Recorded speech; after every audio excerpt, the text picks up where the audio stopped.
రాష్ట్రంలో రేవంత్ సర్కార్ diversion politics చేస్తోంది. ఇన్ని రోజులకు ఏపీ జలదోపిడి కనిపించిందా?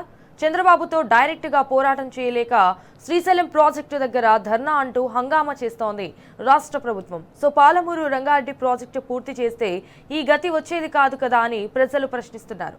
జురాల ఎప్పుడో ఎండిపోయింది. పంటలన్నీ ఎండిపోయాక పోయి ధర్నా చేస్తే ఏమొస్తుంది? ఏదో డైవర్షన్ గేమ్ తప్ప ఇంకోటి లేదని మాజీ మంత్రి శ్రీనివాస్ గౌడ్ విమర్శిస్తున్నారు.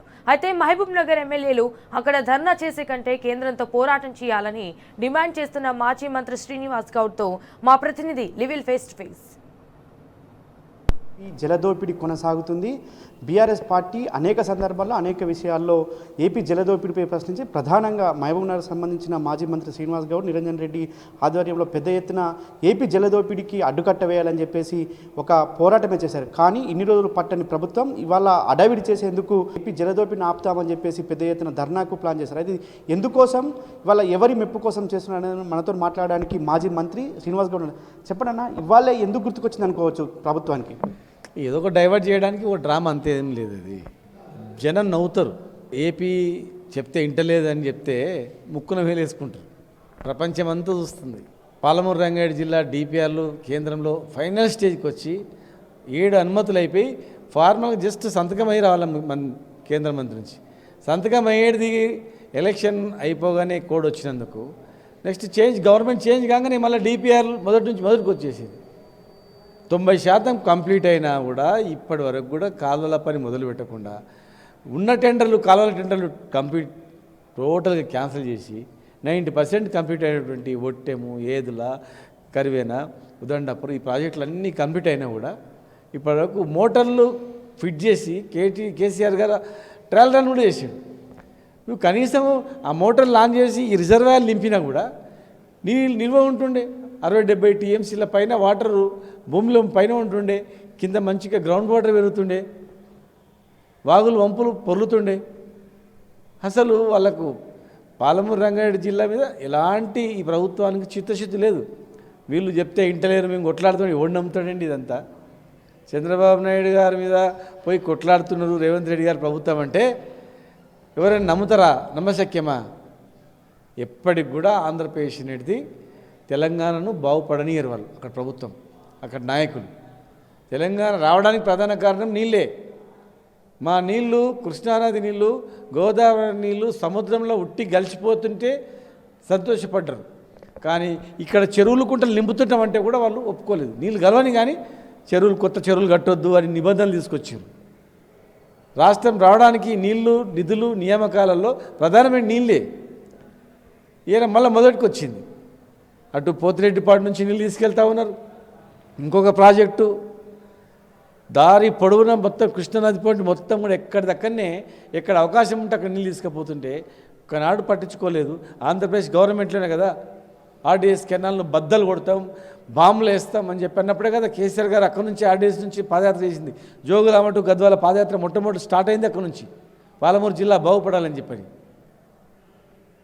తెలంగాణ ఉద్యమం లొలి పెట్టినప్పుడల్లా ఒక శంకుస్థాపన కేఎల్ఐ స్టార్ట్ చేసిండు. ఇక్కడ జెండా కేసీఆర్ గారు తెలంగాణ జెండా పట్టుకోగానే టెంకాయ కొట్టాలి, శిలాపలకాలు, అంతే. ఏం చేయలేదు. కంప్లీట్ చేసింది మేము వచ్చిన తర్వాతనే, మా ప్రభుత్వం వచ్చిన తర్వాతనే. నెట్టెపాడు కానీ, భీమా కానీ, కేఎల్ఐ కానీ. ఇలా ప్రధానంగా ఇవాళ ప్రాజెక్టులన్నీ కూడా అడగంటిపోయినాయి అని మీరు అనేక సందర్భాల్లో ప్రశ్నించారు. ఈ గత 1.5 మంత్ నుంచి కూడా పొలాలన్నీ బీర్లు వాడిపోయినాయి. 1.5 మంత్ నుంచి గుర్తుకు రాని అడావిడి కాంగ్రెస్ ప్రభుత్వానికి ఇవాళ ఎందుకు గుర్తు తెచ్చుకోవాలనుకుంటే ఇవాళ ప్రధానంగా జూపల్లి కృష్ణారావును కూడా అనేక సందర్భాల్లో అసెంబ్లీ సాక్షి కావచ్చు, బయట ఇంటా బయట కూడా చేయడం వెనుక ఉద్దేశం ఏమి ఉంటుంది అనుకోవచ్చు? అసెంబ్లీలో కొన్ని అంశాలను డైవర్ట్ చేయడానికి ఈ ప్రభుత్వంలో కొంతమంది మంత్రులు చేస్తున్న అక్రమాలను బయటపెట్టినందుకు, కొంతమంది మంత్రుల యొక్క రకరకాలుగా మైనింగ్ కావచ్చు, భూకుంభకోణాలు కావచ్చు, ఆధారాలతో సహా బయటపెట్టి నిలదీస్తున్నందుకు అవన్నీ డైవర్ట్ చేయడానికి ఇటు ఒక యాత్ర పెట్టింది. పక్కల ఇరిగేషన్ మంత్రి పోతూ ఒట్టెంలో పంప్ హౌస్ మునిగిపోయిందంటే కూడా కనీసం చూడలేదు. ఇవాళ వీళ్ళు పోయి చూడాల్సింది అక్కడ వెళ్ళి ఎస్ఎల్బీసీలో లోపల సొరంగంలో చనిపోయిన శవాలు ఉన్నాయి. ఇంతవరకు తీయలేదు. అక్కడ మమ్మల్ని పోలేదు చూడడానికి, అడ్డంకులు పెట్టారు. ఇప్పుడు అక్కడ శవాలు ఉన్నాయి లోపల. అవి తీయండి ముందు. ఇట్టి మా ఎమ్మెల్యేలు పంపి ఏదో చేస్తే కాదు. పోయిరామని వాళ్ళు పోతున్నారు. వాళ్ళు మా జిల్లా ఎమ్మెల్యేల ఆత్మసాక్షి కూడా తెలుసు, అరే ఇదంతా డ్రామా, మనం జిల్లాను మోసం చేస్తున్నాం, అసలు ఏం లేదు, నిధులు లేవు, మనం ఏం ముఖం పెట్టుకోవాలి. అటు రైతు బంధువు 1 ఎకరాకి ఇచ్చిండ్రు, 3 విడతలు ఎగ్గొట్టిండ్రు, 1 ఎకరాకే ఇచ్చిండ్రు, మళ్ళీ ఇంతవరకు ఇవ్వలేదు, భూముల రేట్లు తగ్గిపోయినాయి, బోనస్ అన్ని ఓట్ల కన్నా బోనస్ లేదంతా బోగస్ అయిపోయింది, రైతు బంధు అసలు మొత్తాన్ని మనం అది కూడా లేదు, నాటేసేటప్పుడు ఇచ్చేటువంటి రైతు బంధు కోతలకు వచ్చింది, ఇప్పుడు ఇస్తలేం. వాళ్ళ ఆత్మసాక్షిగా అక్కడ ఉన్నటువంటి మా మహబూబ్నగర్ జిల్లా ఎమ్మెల్యేలను ఆ శ్రీశైలం మల్లన్న సాక్షిగా ఒక్కసారి చెప్పండి, వాస్తవమా కాదనేది. కేవలం డైవర్షన్ గురించి వాళ్ళు పంపిస్తారు, పోయిరానంటే వీళ్ళు పోతున్నారు అంతే అందరూ. కేంద్ర ప్రభుత్వం దగ్గర స్వయంగా ముఖ్యమంత్రి ఒప్పుకొని వచ్చిన తర్వాత ఇవాళ ఎమ్మెల్యేలు కావచ్చు, మంత్రులు కావచ్చు, పోయి ఏం చేస్తారు అనుకోవచ్చు. చెప్తున్నా కదా, ఎవరు పోయినా ఏం చేసేది ఏం లేదు, మొత్తం ఇలా కేంద్రాన్ని చక్రం తిప్పుతుంది చంద్రబాబు నాయుడు గారు. మోడీ గారు ఆయన ఏం చెప్తే అది వింటాడు, ఎందుకంటే వాళ్ళకు మెజారిటీ లేదు, వీళ్ళ చేతిలో ఆ ప్రభుత్వం చిక్కిందనమాట. వీళ్ళు ఏం చెప్తే అది అవుతుంది. వాళ్ళకు ఇండస్ట్రీస్ కావాలంటే ఇండస్ట్రీస్ వస్తాయి, ఆంధ్రప్రదేశ్కు నిధులు కావాలంటే నిధులు వస్తాయి, ఎయిర్పోర్ట్లు కావాలంటే ఎయిర్పోర్ట్లు వస్తాయి, రైల్వే లైన్లు కావాలంటే రైల్వే లైన్లు వస్తాయి, మొత్తం ప్రాజెక్టులు కావాలంటే ప్రాజెక్టుల అనుమతి వస్తుంది, పోలవరంకి ఇంకా నిధులు కావాలంటే నిధులు వస్తాయి.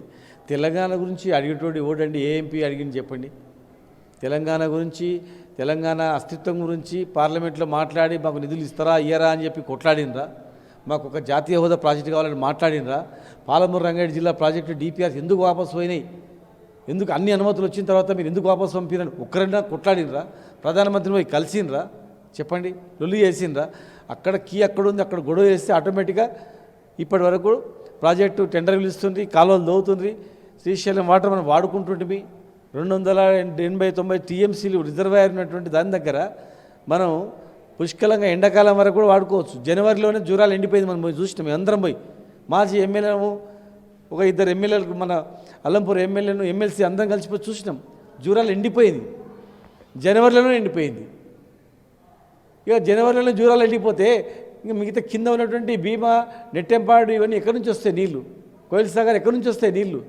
మేము రివర్స్లో పాలమూరు రంగారెడ్డి జిల్లా ప్రాజెక్టు నుంచి జనవరి ఫిబ్రవరిలో కూడా జూరాలను నింపి, జూరాలు ఎండిపోయిన తర్వాత ఈ సీజన్లో కూడా మార్చ్ ఏప్రిల్లో కూడా జూరాలను నింపి ఈ 3 నెలలు మళ్ళీ జూరాల కింద మళ్ళీ రివర్స్ కింద ప్రాజెక్టులు వాడుకోవాలనేటువంటి మేము డిజైన్ చేసినాం. మా మాట ఎవడు ఇల్లే. ఇవాళ రేపు ఎట్లుందంటే సోషల్ మీడియాని నమ్ముకొని వాళ్ళు చెప్పింది నిజం అనుకో, ఇప్పుడు బయటపడుతుంది అంతా. వీళ్ళు అక్కడ కాదు ధర్నాలు చేయాల్సింది, కేంద్రంలో పోయి అడగాలి, చంద్రబాబు నాయుడు గారి దగ్గర పోయి అడగాలి, అయ్యా ఎందుకు ఇట్లా చేస్తున్నావు, మమ్మల్ని ఎందుకు చంపుతున్నావు, రాష్ట్రం విడిపోయినా కూడా మేము బతకొద్దా, మేము సావాలా, మేము కనీసం తాగడానికి కూడా నీళ్ళు ఇవ్వరా, మీరు మీ కింద ప్రాజెక్టు శ్రీశైలం ప్రాజెక్టు కింద కట్టుకున్నారు, శ్రీశైలం నాగార్జున సాగర్ మొత్తం భూములు మునిగిపోయినవి తెలంగాణ, లాభపడేది ఆంధ్ర. ఇట్లా ఎన్ని సంవత్సరాలు కొట్లాడాలి ఆంధ్ర తెలంగాణని మనం. తాగడానికి నీళ్ళు ఇవ్వడండి ఎవడన్నా. ఇవాళ మేము పోయేది ఎందుకు, మా వాళ్ళు ఇప్పుడు మా జిల్లా ఎమ్మెల్యే ఎందుకు పోతున్నారు, తాగడానికి నీళ్ళు ఇస్తారని కొట్లాడానికి పోతున్నారంట. విద్యుత్ ప్రాజెక్టు స్టార్ట్ చేయొద్దని చెప్పని, హైడల్ ప్రాజెక్టు అంటే వాళ్ళ అవసరాల గురించి వాడుకుంటారు. తెలంగాణకు నష్టం జరుగుతుందంటే అక్కడ ఉన్నటువంటి కొంతమంది నాయకులు సంతోషపడతారు, పైశాచిక ఆనందం పొందుతారు. ఇది తప్పు. దీన్ని ఎవరు ప్రజలు కూడా విశ్వసించరు, వాళ్ళు పోయినా కూడా విశ్వసించరు. వాళ్ళ మనసచ్చి కూడా ఒప్పుకోదు. ఇప్పుడు ఎంతమంది పోతారో, జూపల్లి కృష్ణరావు గారిని ఆ శ్రీశైలం వరకు పోతున్నారు కదా, ప్రాజెక్టు మీద మల్లన్న దేవుని మీద ఒట్టేసి చెప్తున్నా, మేము నిజంగా చిత్తశుద్ధితోనే కొట్లానికి వచ్చినాం చంద్రబాబు నాయుడుతున్నా ఇది అని చెప్పండి. కొట్లాడాల్సింది అక్కడ డ్యామ్ కాడ పోయి అక్కడ పోయి కొట్లాడాలి. డ్యామ్ కాడ పోతే పేపర్లు వస్తుంది అంతే. లేదు ఇక్కడ ఇల్లుంది ఇక్కడ పోయి అడగాల, డెలిగేషన్ పోయి, ఏందయ్యా నీవు తాగే నీళ్ళు కూడా అక్కడి నుంచి వస్తాయి కదా, మరి ఏంది ఇది, నీవంటే కొనుక్కొని తాగుతావు, మేము ఏం తాగాలి, మేము ఎట్లా బతకాలి, తాగడానికి నీళ్ళు కూడా ఇయ్యరా మాకు, విడిపోయిన తర్వాత కూడా మాకు ఇంత హింసన అని అడగాల. మా జిల్లా బతుకు తెరివే వ్యవసాయం, మొత్తం అన్ని వృత్తులు ముడిపడినంత మా వ్యవసాయానికి ముడిపడింది. మాదంతా మా జీవితం అంతా కూడా, మా జిల్లా జీవితం అంతా కూడా. వలసలు పోయిన 14 లక్షల మంది జిల్లా నుంచి ఇప్పుడు వచ్చారు. 10 ఏళ్లలో కేసీఆర్ గారి హయాంలో రైతులు హాయిగా నిద్రపోయారు. ఇలా ఎట్లుంది, మళ్ళీ పిండి సంచులు, యూరియా పిండి దొరుకుతలేదు, కరెంటు ఉండలేదు, రైతు బంధు పడతలేదు, గిట్టుబాటు ధర లేదు, సన్న బియ్యాలకు కూడా సరిగ్గా ఇస్తలేరు, బోనస్ లేదు, బోగస్ అయిపోయింది. రెక్టిఫై చేసుకోవాలా. 2.5 ఏళ్ళు అయింది కదా, రైతులకన్నా ఒక రైతు వర్గానికన్నా చేయండి. ఇలా మాకు తాగడానికి నీళ్ళ గురించి ధర్నా చేస్తున్నారంటే ఎంత బాధ అవుతుంది. మరి అదే మన చేతిలో కనీసం మన తెలంగాణ నుంచి కొట్లాడే ఎంపీలన్నా 10 మంది మేము ఉండింటే ఇలా దుమ్ములు ఎత్తుంటే పార్లమెంట్ నడవనీయకుండా అట్లెట్లయితుందని. కనుక ప్రజలు కూడా ఆలోచన చేయాలి. కేంద్రంలో మీరు కత్తి ఎవరికి ఇచ్చిర్రు, ఫైటింగ్ చేయమని ఎవరికి అంటున్నారు, ఎట్లయితుంది? మేము ఇవాళ కనీసం 10 మంది ఎంపీలు మీరు గెలిపించింటే అక్కడ ఎంపీలు ఉన్నందుకు చంద్రబాబు నాయుడు గారు అక్కడ గ్రిప్లో పెట్టుకున్నాడు. ఇప్పుడు మీరు ఇంతమందిని గెలిపించారు కాంగ్రెస్ బీజేపీలో, ఎవరైనా మాట్లాడుతుండ్రా? ప్రధానమంత్రి దగ్గర పోయి ధర్నా చేస్తుండ్రా, అడుగుతుండ్రా?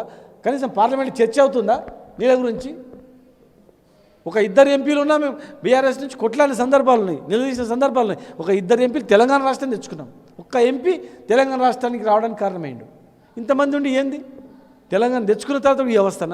ఇప్పుడు రాజకీయాలన్నీ పక్క పెట్టండి, ప్రజల జీవితాలతో మీరు చిలగాట మాడితే ఎట్లా అవుతుంది చెప్పండి. కనుక ఇది ఎవరు నమ్మరది. మంత్రుల యొక్క అవినీతిని బయట పెడుతున్నందుకు హౌస్ కమిటీలు వేయాలి, సిబిసిడి ఎంక్వైరీ వేయాలి, గవర్నర్ని కలవడం, ఇవన్నీ రచ్చరచ్చ అవుతున్నందుకు వీళ్ళు ఏదో మా జిల్లా మీద ప్రేమ ఉందన్నట్లు చేస్తున్నారు. ఆ పోయే ఎమ్మెల్యేలకు కూడా తెలుసు, వాళ్ళకు కూడా తెలుసు ఇది తప్పుది, ఇక్కడ కాదు చేయాల్సింది ఎక్కడనో చేయాలని కూడా వాళ్ళకి తెలుసు. కనుక దీన్ని ఎవరు నమ్మరండి.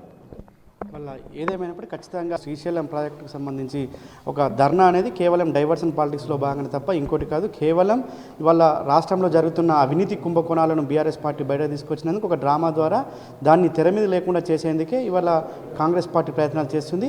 ఖచ్చితంగా ఇవాళ తెలంగాణ ప్రజానికానికి, ప్రధానంగా మహబూబ్నగర్ జిల్లా ప్రజానికానికి, రైతాంగానికి కూడా తెలుసు కాంగ్రెస్ డ్రామాలను ఎవరు నమ్మరని చెప్పేసి కూడా శ్రీనివాస్ గౌడ్ చెప్తున్న పరిస్థితి కనిపిస్తుంది. కెమెరా పర్సన్ విజయ్తో లివిల్ రెడ్డి, టీ న్యూస్, హైదరాబాద్.